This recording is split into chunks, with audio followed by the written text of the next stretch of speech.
si las cosas siguen como van, no va a haber un cambio. El gobierno podría cambiar, pero pues todo lo que ha pasado hasta ahora no me parece que sea por lo que la gente votó, me parece que ha sido una traición al mandato social de cambio, lo creo firmemente, y sé que hay muchos medios de comunicación con una línea editorial contra el presidente, yo lo sé. Sin embargo, los golpes más duros que ha tenido el gobierno han sido por decisiones propias. Hola a todos los seguidores de quienique.com, sean bienvenidos una vez más a una entrega de historias. En esta oportunidad tengo el gusto de estar con una de las congresistas más jóvenes, si no la más joven de este momento en el Congreso de la República. Ella lidera temas de educación, temas de género y temas también de economía. Tengo el gusto entonces de presentar a Jennifer Pedraza. Hola, ¿cómo estás? Buenos días, un saludo para toda la gente que nos está viendo. Yo muy feliz de estar aquí con ustedes hoy. Buenos días, buenas tardes y buenas noches para la audiencia de diferentes, es verdad. Para cuando nos ve. Un saludo para todas y todos más Bueno, bien. pues bienvenida Jennifer. Lo que sí es cierto es que estamos grabando un viernes. ¿Cómo es el viernes de una congresista? Bueno, los viernes nunca hay sesiones de la Cámara, lo cual es, pues la verdad, o sea, la idea es que los congresistas se vayan a las regiones a hacer su trabajo con la gente en ese tiempo. Sin embargo, pues en las últimas dos plenarias no hemos podido avanzar nada en los proyectos de ley porque ha habido una actitud de la oposición de romper el quórum. Entonces, francamente, creo que hoy valdría la pena estar discutiendo las reformas para ver qué argumentos se plantean de lado y lado. En términos generales, nosotros sí, obviamente todos los días, de lunes incluso a sábado, vamos al Congreso, a la oficina, pues al ser representante de Bogotá, pues creo que es nuestro deber. Y pues aunque sea representante de la Cámara por Bogotá, también los fines de semana vamos mucho a las regiones porque yo soy la única congresista de mi partido y pues quiero contribuir a construir un partido porque esto no puede ser solamente de liderazgos uninominales y como mesiánicos, sino que ojalá podamos construir relevos generacionales, así que en esa tarea estamos. ¿Pero hay espacio para la diversión un viernes? Claro. Lo que pasa es que yo no soy, o sea, no me gusta mucho como tomar porque los años no vienen solos y me da mucho guayaba. Pero sí me gusta salir a bailar, me gusta el cine, soy súper fan de ir a cine y pues mis perros, a quienes les dedico la mayor parte de mi tiempo libre. Ok, tú eres de Bucaramanga, ¿cómo fue crecer en esa ciudad? La extraño mucho, me parece que Bucara es un vividero, o sea, es... Mejor dicho, pues obviamente es mucho menos insegura, la gente es muy cálida, yo sé que hablamos bravo a veces, aunque yo ya hablo súper rolo y desayuno changua, mejor dicho, pero... ¿Sí? ¿Te gusta la changua? Sí, me gusta la changua, sí, y también me ha venido gustando la pizza hawaiana, pero bueno, me ubico en esas posiciones impopulares, bueno, pero en Bucara la verdad la vida es muy, muy chévere, yo amo la educación pública porque en la UIS, mi papá es egresado de la UIS, que es la Universidad Industrial de Santander, yo estudié inglés allá desde que era niña, entonces tengo un arraigo muy fuerte por Bucara, pero pues obviamente le he cogido un amor muy grande a Bogotá porque ya llevo casi 12 años acá y pues tengo 27, entonces claramente tengo ya mi corazón acá. Me parece que es una ciudad que recoge a toda la gente que viene buscando cumplir sus sueños. Aquí me enamoré de la política, aquí me metí en el movimiento social, mis mejores recuerdos de las marchas son en la Séptima y en la Plaza de Bolívar, entonces me gusta mucho y también es una diferencia, ¿sabes?, entre Bucara y Bogotá, que creo que Bogotá es mucho más diversa. O sea, aquí tú puedes encontrar a alguien con una cresta pintada de azul. Sí, y eso me gusta como esa diversidad de expresiones culturales que hay en Bogotá. Ojalá se fortaleciera mucho más la cultura en Bucara. Allá también hay una gente muy tesa luchando. ¿Sí? En Bucara pues fue la primera marcha de mi vida que fue en contra de la megaminería en el páramo de Santurbán, entonces pues obvio la amo y la extraño mucho y voy todos los años, por lo menos 2 veces al año. Antes de ir a tu infancia, quiero preguntarte justo esto que estabas hablando de encontrar una persona con el cabello azul, como con todas esas expresiones de las, digamos, de las personalidades de la juventud, de todas las generaciones. Cuando llegaste a Bogotá, ¿encontraste algo en lo que tú cambiaste que acercó más a esa, digamos, como a esa personalidad base que tenías? Como te tinturaste el cabello, hiciste algo... Pues esta joya, pues no creas, cuando me lancé mucha gente me decía que me tenía que quitar las perforaciones, que no podía vestirme con mis botas de plataforma que me gustan un montón, y todavía yo me esfuerzo mucho, pues obviamente me quiero vestir bien para las plenarias, pero pues me esfuerzo por mantener mi estilo, que fui construyendo mucho en la universidad. Mira, yo me gané una beca para estudiar en los Andes, en ese momento era la beca Quiero Estudiar, si no estoy mal, Bueno, y sin embargo yo elegí estudiar en la Nacional porque pues pasé también a la Nacho precisamente porque me pareció que la diversidad de las personas que estaban en la Universidad Nacional Pues era mucho más. sí, o sea, me pareció que todos se vestían diferente, o sea, como que había además, por ejemplo, personas de todas las regiones del país. Entonces yo siempre he valorado mucho como esa diversidad y esa libertad para que la gente se exprese, se vista, se peine como se le dé la gana y que eso no incida en su desempeño académico. Son muy conocidos muchos casos de discriminación en muchas universidades privadas, también en algunas públicas, o sea, eso no depende solo de la naturaleza de la universidad. También hay universidades privadas que son muy garantistas con sus estudiantes, Sí, sí. pero pues a mí eso me mató, me enamoró mucho de la Nacho y por eso decidí estudiar allá también. Sí, la EAN en este momento tiene ¿Sí? muy buenas apuestas de... Ah, me encanta, de inclusión para que, pues digamos, eso no... Es que mira, conozco casos de estudiantes que, digamos, no le dicen doctor al profesor y entonces ya te castigan en la nota, o no sé, tienes que ir de traje para el examen oral, Claro. cosas por el estilo que igual son discriminatorias porque hay muchas personas que no tienen para comprar un traje. O sea, y tanto es así que la gente que fue beneficiaria de ser Pilo Paga en muchos casos denunciaba que se sentía discriminada. Entonces a mí me parece que eso para mí es importante. ¿Cuál es el principal recuerdo que tienes de la infancia en Bucaramanga? Bueno, tengo uno político y quizá uno no político. Ah, ok. ¿El Vamos político con o el no político? Vamos con el político. Bueno, el político fue la primera marcha de mi vida, como les contaba ahorita, que fue cuando en ese momento era, no me acuerdo la multinacional ya, porque es que han cambiado como 5 multinacionales. Greystar. Okay. Greystar era la multinacional que quería hacer megaminería, además era a cielo abierto en ese momento, como poner un cerrejón en el páramo de Santurbán, no para sacar carbón, pero sí para sacar oro. Entonces, esa vez, imagínate, yo estoy en un colegio de monjas, obviamente eso fue muy conflictivo, e incluso algunas hermanitas decidieron salir a marchar con nosotros, salió gran parte del colegio porque quisimos, o sea, le mandamos una carta a la rectora, bueno, y ese fue un día muy bonito porque al final hemos logrado frenar, o sea, en Búcara tú dices Santurbán y eso es como si fuera festivo y todo el mundo sale a defender el páramo, la gente ama, tiene una apropiación increíble sobre el agua potable y entonces desde ahí, ese día se quedó en mi cabeza y en mi corazón que la movilización social funciona. Y recuerdos no políticos, bueno, me encanta diciembre en Bucaramanga y sabes que eso sí es diferente con Bogotá, o sea, un 7 de diciembre en Bucaramanga tú no puedes moverte, todos los vecinos salen, regalan tamales, o sea, hay mucho tejido social, la música, la fiesta. La unión entre vecinos. Entre los vecinos. Ahora en Bogotá también pasa, sobre todo en barrios populares, en donde hay mucha gente que viene de otras regiones del país, o sea, no quiero trae esas costumbres. Y trae esas costumbres, sí. No quiero ningunear, digamos, esa expresión que también hay en Bogotá, pero sí extraño mucho eso de Bucaramanga y la comida, o sea, la cultura. ¿Cuál es el plato favorito tuyo? Me gusta mucho la pepitoria. Ay, lo siento, pepitoria. Nunca pude ser vegetariana porque amo la pepitoria. Me quedo gastronómicamente ignorante con ese plato. ¿Qué es? ¿En serio? No, tienes que ir. Bueno, no, pero es que no se los quiero explicar porque la característica de la pepitoria es que tienes que no saber qué es antes de comértelo para que lo puedas disfrutar. Ahí está para los También que no la han arepa probado amarilla. la pepitoria. Para mí la mejor arepa colombiana es la arepa santandereana. Sí, eso sí lo he probado, delicioso. Y peino a los paisas. ¿Y tu relación con tus padres cómo era? Allá, bueno, yo tenía una relación un poco conflictiva con mi papá porque él y yo siempre hemos diferido sobre cómo vemos la política, ¿no? Ajá. Entonces, a mí no me gustaba nunca como una perspectiva de la política como muy tradicional. O sea, mi papá no es político ni nada de eso, pero no, como que siento yo que no le indignaban tanto las cosas que a mí me indignaban.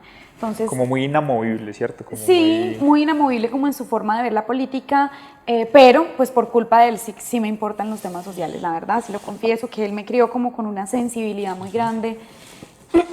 Yo amo la educación pública es porque para mi papá la educación siempre, y para mi mamá, la educación es como lo principal. Ellos siempre me decían esta frase que no sé si a ti te dijeron como, mijita, yo a usted lo único que le voy a dejar es la educación.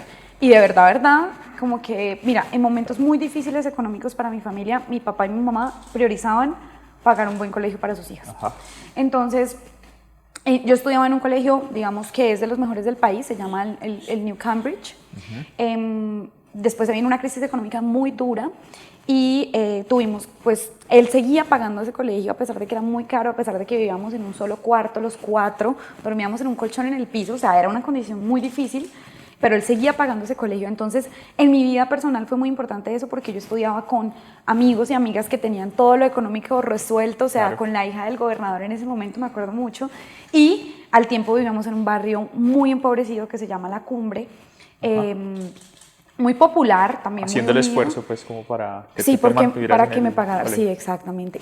Y eso fue muy, yo creo que me marcó la vida porque pues mis amigos del barrio eran personas con condiciones económicas muy difíciles, al tiempo que yo estudiaba en un colegio pues muy gomelo, pongámoslo así. Sí. Entonces, ver esa desigualdad y ver cómo de alguna manera desde ahí ya los caminos estaban muy separados Sí, sí. para esa infancia y para esa adolescencia, solo dependiendo a qué colegio habían accedido, de qué barrio eran. Para mí eso fue muy impactante de cómo la educación cambia las vidas de la gente y Y esa brecha, claro. esa brecha tan grande que hay. Y entonces, al tiempo, estudiaba en la UIS, yo estudiaba en la UIS en inglés todos los sábados, y en la UIS pues había gente de todos los estratos socioeconómicos. Sí. Entonces ahí a mí me pareció eso impresionante, súper impactante y es una de las cosas que yo más defiendo de la educación pública. Hay gente que dice que la educación pública debería ser solamente para las personas de estrato 1 y 2 y yo no creo eso, yo creo que la gracia de la educación pública es la integración y la expresión universal de la sociedad en esas instituciones. O Claro. sea, que tú vayas, una persona de estrato 6 que nunca haya tenido un amigo pobre o de, no sé, Que le falte pienso algo, yo, sí. de catatumbo, ¿sí? O de ingresos muy bajos, y estudia en una universidad pública, estoy segura de que va a tejer relaciones interpersonales con personas de otras características socioeconómicas y eso es un pegante para la sociedad. Eso es lo que quiero decir, que eso es rompe el fraccionamiento de la sociedad. ¿Qué hacían tus papás? ¿Cuál es la Mi profesión de mamá, ellos? mi mamá era abogada, pero ella era secretaria de un juez en la justicia penal militar. Ok. Duro porque pues ella tuvo, o sea, ella vio todo lo que fue la violencia en ese momento, lo que fueron los falsos positivos, aunque ella nunca me lo transmitía, ¿no? Pero pues yo Claro, después pero de entendí frente en qué estaba trabajaba. batallando con eso. Ajá. Y mi papá es ingeniero civil. Ok. Entonces pues él siempre hacía obras públicas y todo. ¿Y ellos cómo se encontraron? ¿Cómo se conocieron? Porque son de La Cumbre, del Ah, ok, barrio del donde barrio. vivimos, donde yo Ok. viví, de donde yo soy, de donde Ya. yo salí. ¿Y sabes quién también viene de ahí? JP. La familia de JP vive al frente, la casa al frente de mi familia. O sea, es una locura, una coincidencia, pero bueno. Cuando tú eras, digamos, tenías esa capacidad de diferenciar cuál era la situación de tus papás, que estabas apostándole por la educación, por mantener también como tu estilo de vida y que estaba como un poco en una dualidad de vivir como unas condiciones muy, digamos, como muy privilegiadas desde el colegio que nos cuentas y el interior de tu hogar. ¿Cómo hacías para sopesar eso? Como para... ¿Cómo vivías eso? Pues es que yo ahí era muy interiormente? niña. Yo me Ajá. gradué a los 15 años del colegio, entonces no me querían en la casa.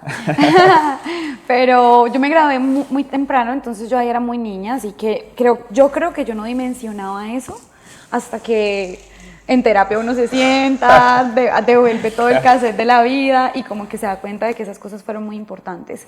Pero en ese momento nada, yo era una niña súper inmadura que decía, pues me daba pena, yo no le contaba a nadie en el colegio donde yo vivía, ¿sí me Ok. entiendes? O sea, me daba mucho miedo que ellos se enteraran que yo vivía en La Cumbre.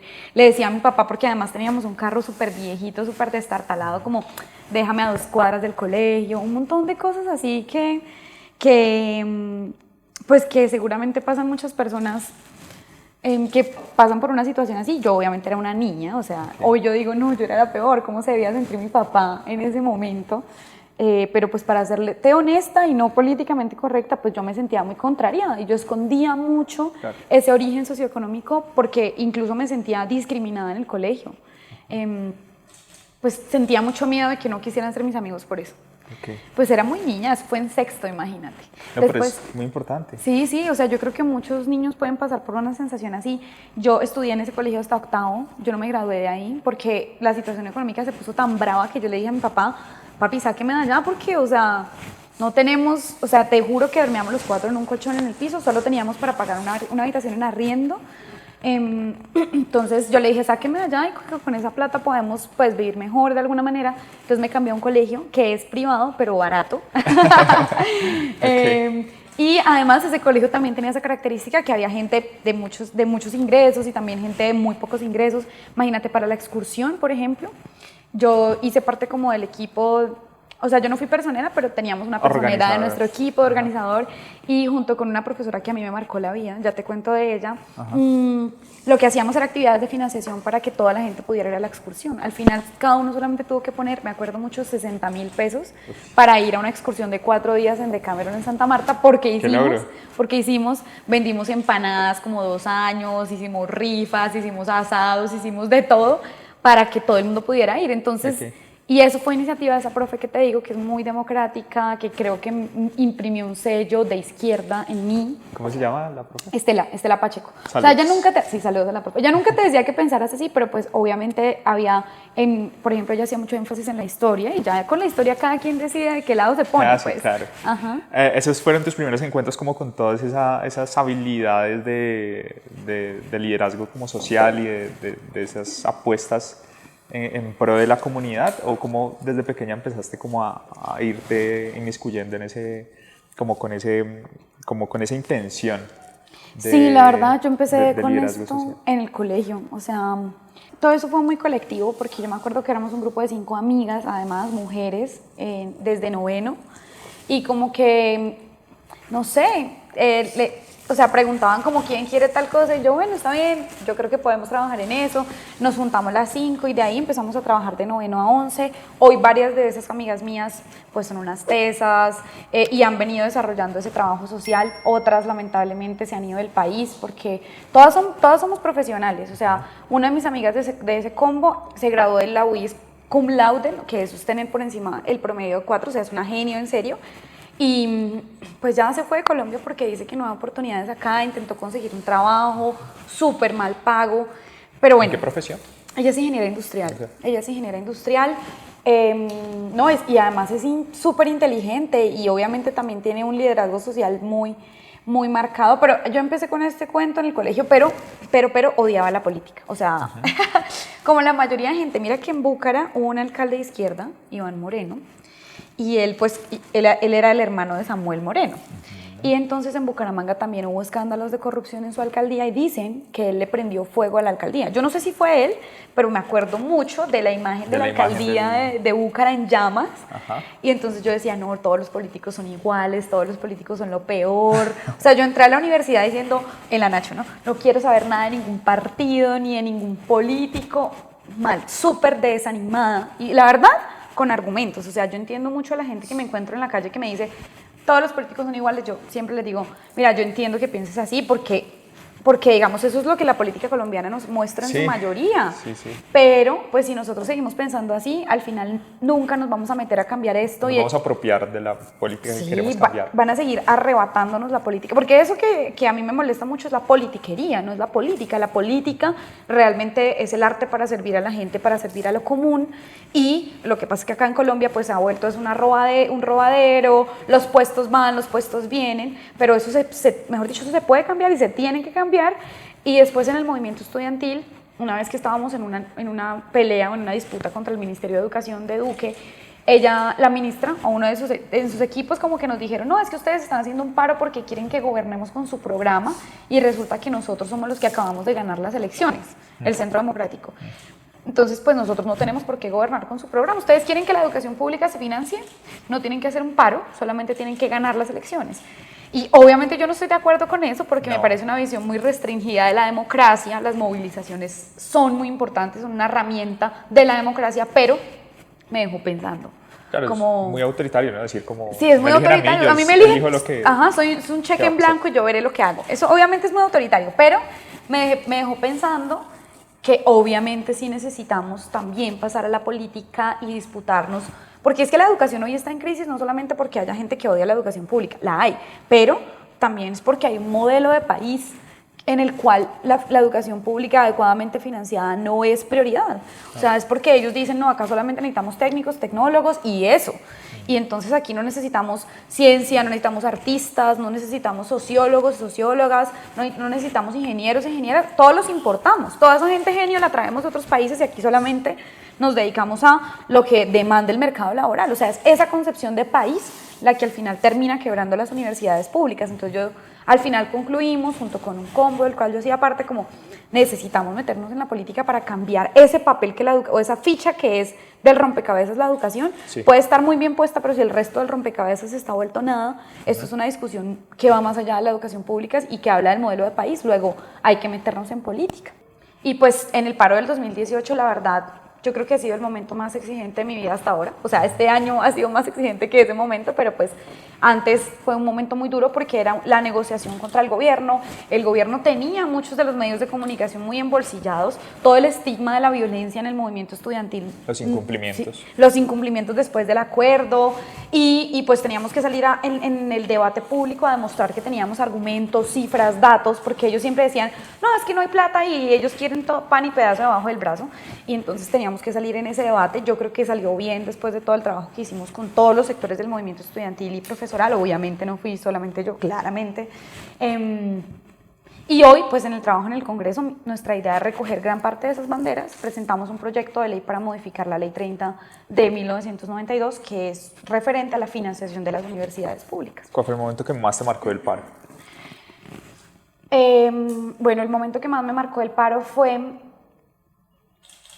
hicimos una marcha hacia la 100 con Autonorte, no sé si ustedes se acuerdan, y yo estábamos súper felices porque todo estaba súper pacífico, y entonces yo empecé a grabar un video con los profes como, hola, acabamos de llegar, ese video está, acabamos de llegar, todos felices, y pum, empiezan a caer aturdidoras del ESMAD de la nada. O sea, el video es muy contundente porque se muestra que la movilización está completamente pacífica y que aún así, eso era con Peñalosa en la alcaldía, imagínense, Peñalosa pues dijo que el que pusiera un pie en la calle le mandaba el ESMAD, y entonces nos mandaron al ESMAD. Eso fue súper violento esa noche, horrible, de parte de la policía hacia quienes estábamos marchando, y lamentablemente en otra marcha a un policía,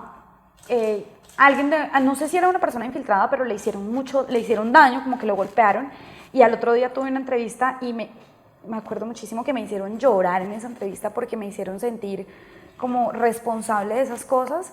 Y yo la verdad creo que las movilizaciones, o sea, pensando en lo que pasó hace poco en la Universidad Nacional y en toda la violencia que ha habido en las universidades públicas, a mí me parece que la violencia no contribuye en nada a la movilización social, porque lo que hace es crear temor de la gente hacia marchar.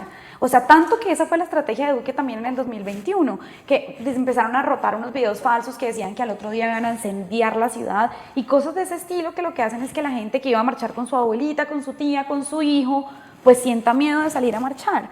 Entonces yo la verdad hay que mucho más convencida que nunca de que proteger la movilización como un espacio sin violencia es fundamental para el movimiento social. Y ese día fue un día, como ves, no es un día de ñoña, no es un día de debate, es un día en el que pues sentí mucho la violencia que también ha marcado este país, obviamente, y aquí respirando, y la estigmatización al movimiento social. Aquí lo sentí en la nuca, respirándonos en la nuca muchísimo en ese paro. Afortunadamente, te digo, el 98% de las marchas de ese paro fueron súper pacíficas, todo súper artístico, además porque en las universidades pues hay facultades de arte, entonces había sinfónicas, orquestas, baile, arte, y yo creo que eso es lo que debería marcar la movilización ciudadana.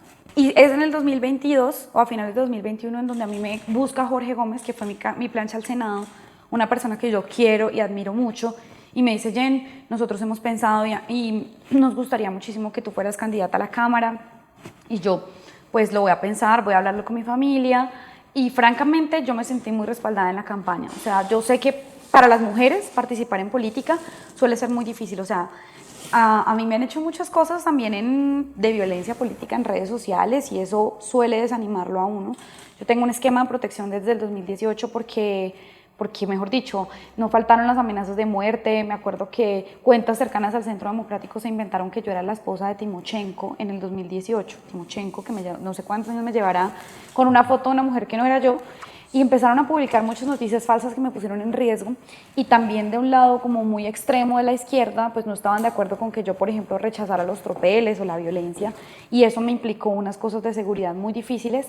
Sin embargo, yo creo que la mejor forma de responder a eso es rodeándose de la gente que uno quiere, que lo quiere a uno. Y pues me plantearon eso sobre la mesa, y yo dije, pues yo creo que hay un momento favorable para la juventud, para las mujeres. Bogotá además es una región en donde existe el voto de opinión, que es el único que debería existir. Mucha gente de otras regiones excelente sabe que nunca ganaría en sus regiones porque el voto está muy amarrado por la clientela, mientras que creemos que en Bogotá pues el voto de opinión puede permitir que una candidatura alternativa llegue sin maquinarias. Ojalá podamos ir avanzando a eso en todo el país. Yo creo que la educación tiene mucho que ver en ese fenómeno. Entonces yo dije, listo, hagámosle, y la verdad me disfruté muchísimo la campaña, me la disfruté un montón, aprendí mucho de Bogotá. O sea, ese cuento de que a Bogotá nadie la quiere, porque a mí me decían eso cuando yo me vine a vivir a Bogotá, no, la nevera, lo peor, la gente es súper fría, y obviamente sé que pues Transmilenio es un poco constante, sin duda alguna, pero también acá hay gente luchándosela súper duro, defendiendo sus barrios, defendiendo sus parques, defendiendo sus árboles, sus derechos. O sea, es una ciudad llena de gente muy luchadora. Entonces ahí me enamoré mucho más de Bogotá. Así hubiera gente que me decía, nunca voy a votar por usted, pues igual me encantó como ese ejercicio. Las elecciones, el objetivo de las elecciones no es solamente ganar, el objetivo de las elecciones es aprender un montón, difundir tus ideas, contrastarlas con lo que la gente opina, organizar también tu partido, recoger voces, gente que se siente identificada contigo. Entonces yo me la disfruté toda, me la gocé mucho.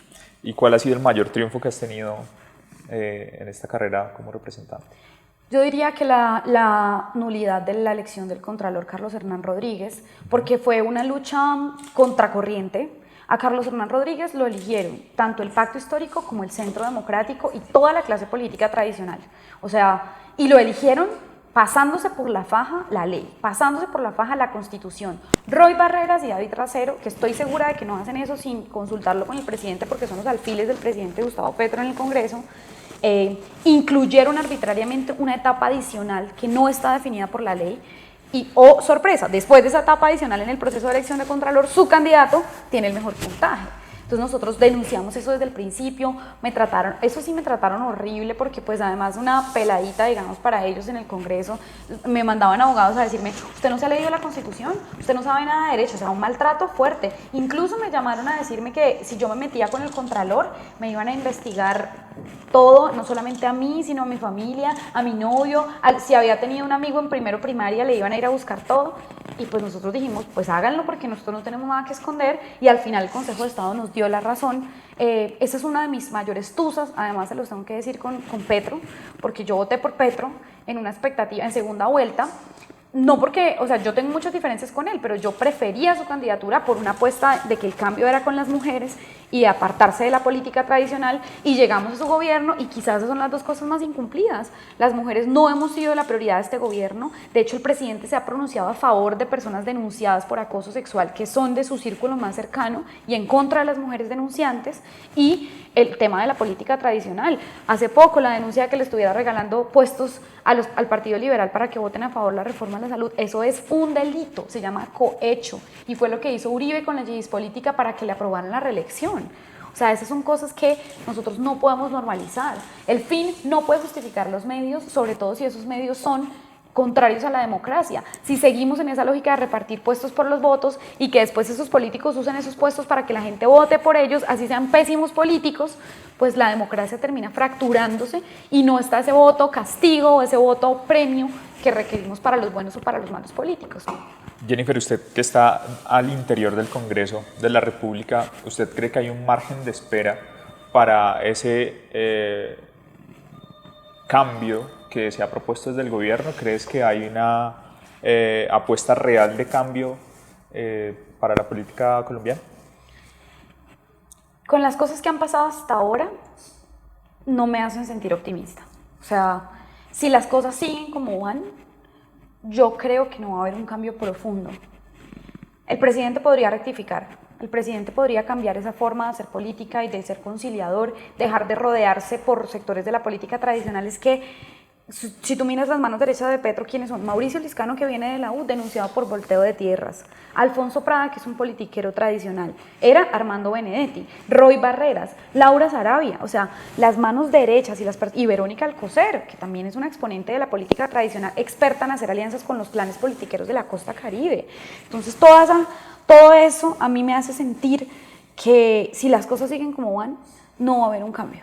El gobierno podría cambiar, pero pues todo lo que ha pasado hasta ahora no me parece que sea por lo que la gente votó, me parece que ha sido una traición al mandato social de cambio, lo creo firmemente, y sé que hay muchos medios de comunicación con una línea editorial contra el presidente, yo lo sé. Sin embargo, los golpes más duros que ha tenido el gobierno han sido por decisiones propias, como por ejemplo Armando Benedetti. O sea, eso no fue no fue un golpe del Centro Democrático, nada de eso, fueron por decisiones mismas del gobierno. Obligado. Nadie obligó a Petro que nombrara Benedetti embajador y a que le ofreciera el superministerio, porque ahora están diciendo que no, que fue porque Petro fue muy firme y no le dio los puestos, que Benedetti salió a sapearlo. A ver, Petro le ofreció ser superministro. Superministro es casi más pesado que el vicepresidente porque es el jefe de todos los ministros. O sea, es como el segundo al mando. Entonces a mí no me digan que eso es una ruptura con la política tradicional. Al final le toca echarlos porque todo esto se filtra. Pero si hubieran podido darle más y darle más para que no hablara, pues se lo dan. Ya se le habían ofrecido hasta el puesto de Laura Sarabia, que es la mano derecha, porque estaba 24/7 con Petro.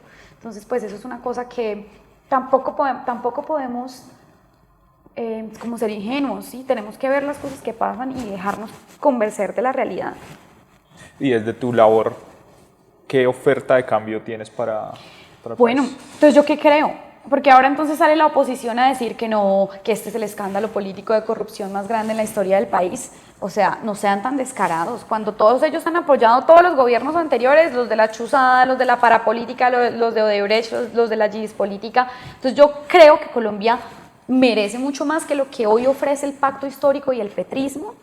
Petro como tal merece mucho más que lo que ofrece el Centro Democrático. Por eso es que nosotros estamos en una posición de independencia, que significa que no somos de gobierno, porque esperamos mucho más de ese cambio que se prometió, pero tampoco vamos a coincidir con la oposición que no tiene autoridad moral y que tiene rabo de paja a la hora de criticar esos temas. ¿Nosotros qué proponemos? Hay que hacer una política alejada del clientelismo, de la mermelada, de la política tradicional y de la corrupción. Mira, desde el 20 de julio del año pasado parece que la corrupción no fuera un problema del país. O sea, Petro había prometido que iba a hacer una comisión de las Naciones Unidas internacional objetiva para que viniera a acabar con todos los corruptos. Y eso no ha pasado, ¿por qué? Pues porque está acordando con los corruptos. Y a mí mucha gente me dice, no, pero es que si no es así no van a pasar las reformas. Yo lo siento mucho, pero es que si hacen eso, lo que va a pasar es que esos clanes políticos tradicionales van a seguir teniendo el poder más allá del gobierno del presidente Petro. Petro va hasta el 2026. ¿Y después qué? ¿Van a seguir ganando los mismos de siempre o qué? Pues lo van a seguir haciendo porque tienen el mismo poder, los mismos puestos, la misma maquinaria, la misma participación en el Estado. Entonces, por eso es que no podemos, yo creo que hay que cortar cobijas con esa política tradicional, cueste lo que cueste. Y dos, en términos de qué tipo de transformación, hay muchas cosas en las que yo coincido con el presidente Petro, por ejemplo, te digo, financiando la educación pública. Lo que pasa es que yo escucho a Petro en los discursos y digo, me encanta, te amo, pero cuando voy al ver cómo es la política en el Congreso del Gobierno es la decepción absoluta. Es como cuando tienes un novio que te echa mucha parla hermosa y tú dices no, lo amo, pero a la hora del té, en la cotidianidad, pues no te trata como dice que te iba a tratar. Eso es la diferencia más abismal entre el discurso y la práctica. Jennifer, usted ha sido muy amable con nosotros y nos ha dado bastantes minutos. Le voy a robar los últimos con esta última pregunta, y es que quiero que por favor nos dé una frase que la haya acompañado durante todo este camino y este recorrido que le pueda servir a las personas que la están viendo para que se inspiren y para que logren como darle respuesta a ese camino que quieren construir. No sé si una frase o un consejo. Pues, mira, dentro del Partido Dignidad y Compromiso del cual yo hago parte, nosotros estamos construyendo una tendencia que se llama Primero la Gente. Y se llama así porque a veces la política tiende como a desenfocarte mucho, como a ponerte otras cosas, otros intereses, y yo creo que lo central es que nosotros pongamos las condiciones de vida de la gente y de la gente más desfavorecida también de nuestro país como lo que guíe nuestro accionar. Así eso puede ser en un momento impopular, pero si es lo que tú crees que es la verdad, pues yo creo que hay que apegarse a eso. Creo además que no hay que dejarse cambiar por la política porque mucha gente dice que el poder emborracha o que el poder enloquece, y a mi parecer hay que mantener un estilo y una actitud muy humilde frente a la vida y frente a la gente, porque de lo contrario pues uno va a empezar a vivir en una burbuja. Hoy, por ejemplo, yo estoy donando la mayor parte de mi sueldo a causas sociales porque yo no quiero que me pase nunca la de Carrasquilla, la de cuánto vale una docena de huevos y que no sepa cuánto vale una docena de huevos, porque es muy fácil coger la circunvalar, llegar hasta el Congreso, hasta el Ministerio de Hacienda, solamente ver la circunvalar y creer que esa es la realidad del país. Y entonces los que hacen la política se empiezan a desconectar de las realidades de la vida de la gente. Y eso es una cosa que yo creo que no puede pasarnos a quienes queremos hacer política distinto y a quienes queremos cambiar este país. Entonces quizás ese es el consejo que yo daría. Jennifer, muchas gracias por haber estado aquí con nosotros. Muchas gracias a ustedes por el espacio, por el tiempo, por el agüita, todo. Gracias.